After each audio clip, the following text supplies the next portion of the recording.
Hi ಎಲ್ಲರಿಗೂ ನಮಸ್ಕಾರ. Welcome back to my channel. ಇವತ್ತಿನ ವಿಡಿಯೋದಲ್ಲಿ ದೋಸೆ ಪ್ರಿಯರಿಗೆಲ್ಲ ಇಷ್ಟ ಆಗುವಂತಹ ಈರುಳ್ಳಿ ದೋಸೆಯ ರೆಸಿಪಿಯನ್ನು ನಿಮ್ಮ ಜೊತೆಗೆ ಶೇರ್ ಮಾಡ್ಕೊಳ್ತಾ ಇದ್ದೀನಿ. ಮನೆಯಲ್ಲೇ ಈ ದೋಸೆಯನ್ನು ಮಾಡ್ಕೊಳ್ಳೋದ್ರಿಂದ ರುಚಿ ಶುಚಿ ಎಲ್ಲ ಕೂಡ ಇರುತ್ತೆ. ಹಾಗಿದ್ದರೆ ಈ ಈರುಳ್ಳಿ ದೋಸೆಯ ಮಾಡೋ ವಿಧಾನನ ಹೇಗೆ ಅಂತ ತಿಳ್ಕೊಳ್ಳೋಣ ಬನ್ನಿ. ಇದಕ್ಕೆ ಬೇಕಾಗಿರುವಂಥ ಒಂದು ಪುಡಿಯನ್ನು ನಾವು ಮೊದಲಿಗೆ ತಯಾರು ಮಾಡ್ಕೋಬೇಕಾಗತ್ತೆ.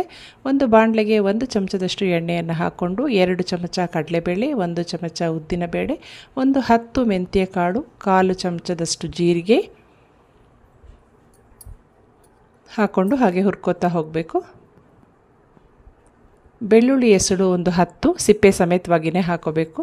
ಒಂದು 2 ಬೀಜದಷ್ಟು ಹುಣಸೆ ಹಣ್ಣು, ಒಂದು 5-6 ಬ್ಯಾಡಗಿ ಮೆಣಸಿನಕಾಯಿ ಮತ್ತು ಒಂದು 5-6 ಖಾರದ ಮೆಣಸಿನಕಾಯಿ, ಸ್ವಲ್ಪ ಇಂಗು ಮತ್ತು ಒಂದು 10 ಎಲೆಯಷ್ಟು ಕರಿಬೇವಿನ ಎಲೆಗಳು ಎಲ್ಲನೂ ಎಣ್ಣೆಯಲ್ಲಿ ಸ್ವಲ್ಪ ಕೆಂಪಗಾಗೋವರೆಗೆ ಈ ರೀತಿ ಬಾಡಿಸ್ಕೊಂಡು ಇದನ್ನು ಪಕ್ಕಕ್ಕೆ ತೆಗೆದಿಟ್ಕೊಳ್ಳೋಣ.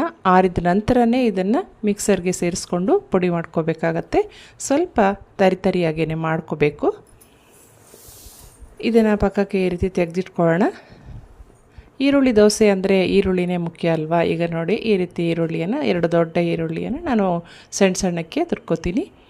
ಹಾಗೆ 1 ಹಿಡಿಯಷ್ಟು ಕೊತ್ತಂಬರಿ ಸೊಪ್ಪನ್ನು ಇಷ್ಟು ಸಣ್ಣಕ್ಕೆ ಹಚ್ಕೋಬೇಕು. ನಂತರ ಈ ನಮ್ಮ ಮಿಶ್ರಣ ಈಗ ತಣ್ಣಗಾಗಿದೆ, ಅದನ್ನು ಮಿಕ್ಸರ್ಗೆ ಹಾಕ್ಕೊಂಡು ತರಿಯಾಗಿ ಪುಡಿ ಮಾಡ್ಕೊಳ್ಳೋಣ. ನೋಡಿ ಈ ರೀತಿ ಪುಡಿ ತಯಾರಾಗಿದೆ. ದೋಸೆ ಹಿಟ್ಟು ಸ್ವಲ್ಪ ದಪ್ಪ ಇರಬೇಕಾಗತ್ತೆ. ಈರುಳ್ಳಿ ದೋಸೆಯನ್ನು ಸಾಮಾನ್ಯವಾಗಿ ದಪ್ಪಕ್ಕೆ ಹಾಕ್ಕೊಳ್ಳೋದಲ್ವ, ಅದಕ್ಕೆ. ಈಗ ಇದಕ್ಕೆ ರುಚಿಗೆ ಬೇಕಾಗಿರುವಂತಹ ಪ್ರಮಾಣದಲ್ಲಿ ಉಪ್ಪನ್ನು ಸೇರಿಸ್ಕೊಳ್ಳೋಣ. ಈಗ ಇದು 1 ಚಮಚದಷ್ಟು ನಾನು ಸಕ್ಕರೆಯನ್ನು ಇಲ್ಲಿ ಸೇರಿಸ್ಕೋತೀನಿ. ಏನಕ್ಕೆ ಅಂದರೆ ಬಣ್ಣ ಚೆನ್ನಾಗಿ ಬರಲಿ ಅನ್ನೋ ಉದ್ದೇಶಕ್ಕೆ, ಮತ್ತು ಹೊಳಪು ಸೇರಿಸ್ಕೊಳ್ಳೋ ಅಂಥದ್ದು. ಇದು ಇಷ್ಟ ಇಲ್ಲ ಅಂದರೆ ನೀವು ಸ್ಕಿಪ್ ಮಾಡಬಹುದು. ಆದರೆ ಹೊಳಪು ಚೆನ್ನಾಗಿ ಬರುತ್ತೆ ಈ ಸಕ್ಕರೆ ಮತ್ತು ಉಪ್ಪು 2 ಸೇರಿದ್ರೆ, ಅದಕ್ಕೆ ಹಾಕ್ಕೊಳ್ಳೋ ಅಂಥದ್ದು. ದೋಸೆ ಹಿಟ್ಟು ತೆಳ್ಳಗಿರಬಾರ್ದು, ಸ್ವಲ್ಪ ದಪ್ಪನೇ ಇರಲಿ. ಈಗ ನಾವು ಈರುಳ್ಳಿ ಮಿಶ್ರಣನ ಇದಕ್ಕೆ ತಯಾರು ಮಾಡ್ಕೋಬೇಕಾಗತ್ತೆ. ನೋಡಿ ಸಣ್ಣಕ್ಕೆ ಈ ರೀತಿ ಹಚ್ಚಿಟ್ಕೊಂಡಿದ್ದೀನಲ್ವ ಈರುಳ್ಳಿ. ಈಗ ಅದನ್ನು ಒಂದು ಬಟ್ಟಲಿಗೆ ಹಾಕ್ಕೊಳ್ಳೋಣ. ಈರುಳ್ಳಿಯನ್ನು ನೋಡಿ ಇಷ್ಟು ದಪ್ಪ ಇರಬೇಕು ಈರುಳ್ಳಿ.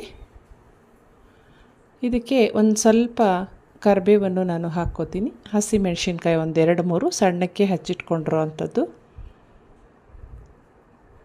ಕೊತ್ತಂಬರಿ ಸೊಪ್ಪು ಒಂದು ಹಿಡಿಯಷ್ಟು ಆವಾಗಲೇ ಹಚ್ಚಿಟ್ಕೊಂಡಿದ್ನಲ್ವ, ಅದನ್ನು ಇದಕ್ಕೆ ಸೇರಿಸ್ಕೋತೀನಿ. ಮತ್ತು ಸ್ವಲ್ಪ ಉಪ್ಪನ್ನು ಸೇರಿಸ್ಕೊಂಡು ಇದನ್ನು ಚೆನ್ನಾಗಿ ಮಿಶ್ರಣ ಮಾಡ್ಕೋಬೇಕಾಗತ್ತೆ. ಉಪ್ಪು ತುಂಬ ಕಡಿಮೆ ಹಾಕ್ಕೋಬೇಕು.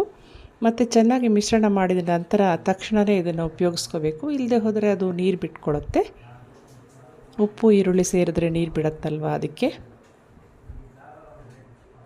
ಈಗ ಒಂದು ಹೆಂಚನ್ನು ನಾನು ಕಾಯಲಿಕ್ಕೆ ಇಟ್ಕೊಂಡಿದ್ದೀನಿ. ಈಗ ಹೆಂಚು ಬಿಸಿ ಆಗಬೇಕಾದ್ರೆ ಅದು ಸ್ವಲ್ಪ ಹೈ ಫ್ಲೇಮ್ನಲ್ಲೇ ನಾವು ಇಟ್ಕೋಬೇಕಾಗತ್ತೆ. ಈಗ ಹೆಂಚು ಬಿಸಿ ಆಗಿದ ತಕ್ಷಣ ಒಂದು ಸ್ವಲ್ಪ ನೀರನ್ನು ಹಾಕ್ತೀನಿ. ಮತ್ತು ಒಂದು ಸ್ವಲ್ಪ ಬೆಣ್ಣೆ ಹಾಕಿ ಅದನ್ನು ಎಲ್ಲ ಕಡೆಗೂ ಹರಡೋ ಹಾಗೆ ಒಂದು ಟಿಶ್ಯೂ ಪೇಪರ್ ಸಹಾಯದಿಂದ ಹರಡಿಸಿ ಅದನ್ನೆಲ್ಲ ಒರೆಸ್ಬಿಡ್ತೀನಿ. ಈಗ ನೋಡಿ ಈ ರೀತಿ ಮಾಡೋದ್ರಿಂದ ತಂತಾನೇ ಹೆಂಚು ನಾನ್ ಸ್ಟಿಕ್ಕು ಆಗುತ್ತೆ. ಹಾಗೆ ಬಿಸಿ ಸಮ ಪ್ರಮಾಣದಲ್ಲಿ ಹರಡ್ಕೊಳ್ಳಿ ಅನ್ನೋ ಉದ್ದೇಶಕ್ಕೆ ಈ ರೀತಿ ಮಾಡೋ ಅಂಥದ್ದು. ಈಗ ದೋಸೆ ನಾನಿಲ್ಲಿ 1.5 ಸೌಟ್ನಷ್ಟು ಹಿಟ್ಟನ್ನು ಇಲ್ಲಿ ದಪ್ಪಕ್ಕೆ ಹರಡ್ತೀನಿ. ತುಂಬ ತೆಳ್ಳಗೆ ಮಾಡೋದು ಬೇಡ. ಇಷ್ಟು ಮತ್ತು ಅಗಲನೂ ಮಾಡ್ಕೋಬಾರ್ದು. ಈಗ ನಾನು ಸಿದ್ಧ ಮಾಡ್ಕೊಂಡಿರೋಂಥ ಮಿಶ್ರಣನ ಈಗ ಹಾಕ್ಕೊಳ್ತಾ ಹೋಗ್ತೀನಿ. ನೋಡಿ ಎಲ್ಲೂ ಗ್ಯಾಪ್ ಇಲ್ಲದೆ ಇರೋ ಹಾಗೆ ಈಗ ಈ ಮಿಶ್ರಣನೆಲ್ಲ ಹಾಕ್ಕೋತಾ ಹೋಗಬೇಕು. ಮತ್ತು ಈ ರೀತಿ ಪ್ರೆಸ್ ಮಾಡಬೇಕು.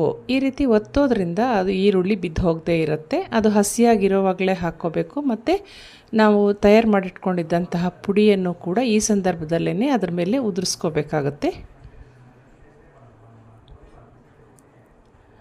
ಆ ಪುಡಿಯನ್ನು ಈಗ ಉದುರಿಸಿ ಸ್ವಲ್ಪ ಹೊತ್ತು ಹೆಂಚಿನ ಮೇಲೆ ಹಾಗೆ ಮುಚ್ಚಿಟ್ಟು ಬೇಯಿಸ್ಕೋಬೇಕು. ಬೆಣ್ಣೆ, ಎಣ್ಣೆ ಅಥವಾ ತುಪ್ಪ ನೀವು ಯಾವ್ದು ಬಳಸ್ತೀರೋ ಅದನ್ನೇ ಇಲ್ಲಿ ನೀವು ಹಾಕ್ಕೋಬೋದು. ಈ ರೀತಿ ಮುಚ್ಚಿಟ್ಟು ನೋಡಿ ಪುಡಿ ಹಾಕಿರೋ ಅಂಥದ್ದು ಕಾಣಿಸ್ತಾ ಇದೆ. ಈ ರೀತಿ ತಿರುಗಿಸಿರೋದ್ರಿಂದ ಬಣ್ಣ ನೋಡಿ ಎಷ್ಟು ಚೆನ್ನಾಗಿ ಬಂದಿದೆ. ಸಕ್ಕರೆ ಒಂದು ಸ್ವಲ್ಪ ಸೇರಿಸ್ಕೊಳ್ಳೋದ್ರಿಂದ ಈ ರೀತಿ ಬಣ್ಣ ಮತ್ತು ಹೊಳಪು ದೋಸೆಗೆ ಬರುತ್ತೆ.